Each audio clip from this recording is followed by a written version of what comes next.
So I'm up at my sister's farm, which is a pretty nifty farm, and we're gonna harvest her garlic today. She's got about 1,500 heads of garlic.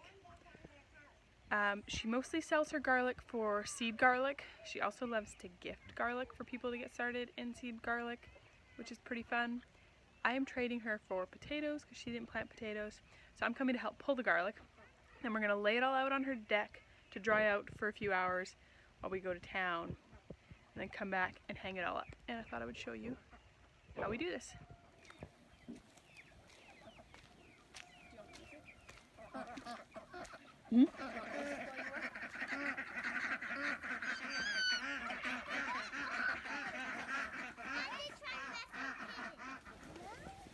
So how do we know when garlic is ready to pull? So I like to see when it is about a quarter to a third of the plant has turned brown. This is what I heard from an old timer in our area, so I just always try and follow that. It's generally around this time of year. It's a little later here than normal because so we're mid-August right now. Yeah, we've been a little wet, so now it's just barely. I could probably leave it another few days, but right now we have a really solid few days of hot sunny weather, so I want that for curing. So right now I'm gonna pull it. So what happens if you leave garlic too long? It's gonna split, which means more mold can get in, and it's not. So the bulb is gonna split. Yes. So the paper around it might get too big, or if you get all of a sudden a ton of rain and it swells, it could split, and then you're gonna get some mold. Okay. So on some of the garlic, so garlic throws up scapes. What's called garlic is when it's trying to go to seed, which is, and sometimes, so we pull them off.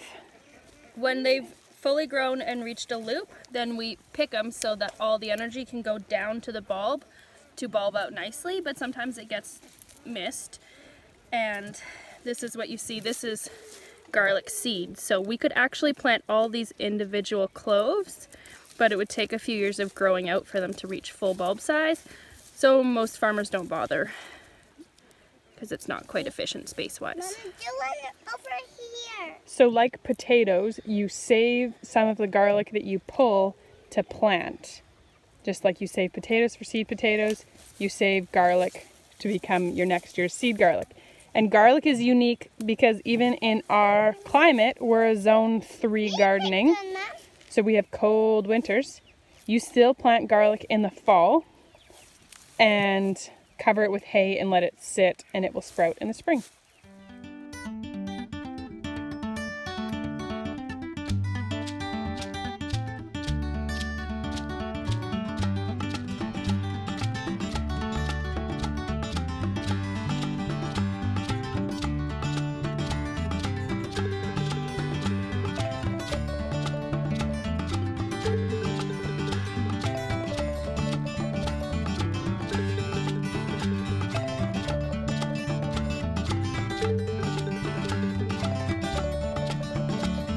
So to pull garlic, all we're doing, so there's some that are pretty small. Anna had flooding in here, and it was not kind to her garlic, but you can't control Mother Nature.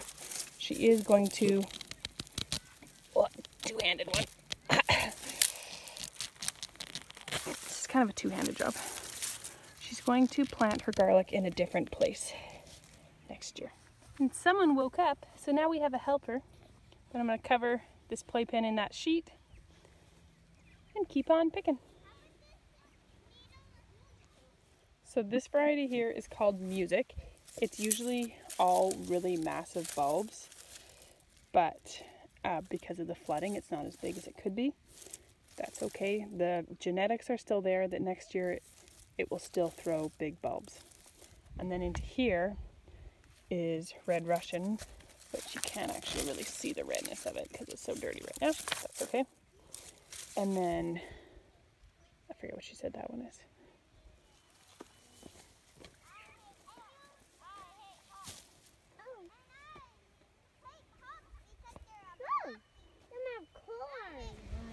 Because there's Music and Red Russian, so one will be M and one will be R. So we'll do like a whole page of M and then a whole page of an R on it.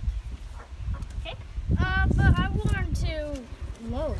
Yeah, we need to put these on before they get loaded so we know what type they are.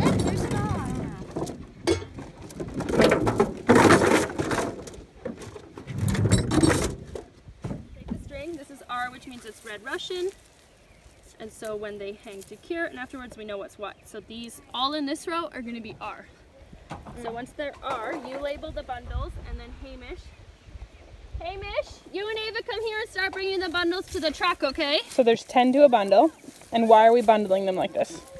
We are hanging them in the barn to cure. So when you pull it, we pull them on a day of nice hot sunshine so they can bake in the sun for a day, which helps the skins dry out and start curing or drying out the soil that's clinging to them. And then we move to a warm, drafty spot with good ventilation, so they can't be in direct sun. So we use our old pole barn because it's shady, it's got good ventilation, and we hang it from the rafters so it's out of reach, but nothing wants to eat garlic, so pretty safe.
Hanging the garlic in the barn where it's gonna stay for a month, and then I'll take it down, trim the stalks, trim the roots, clean it up nicely.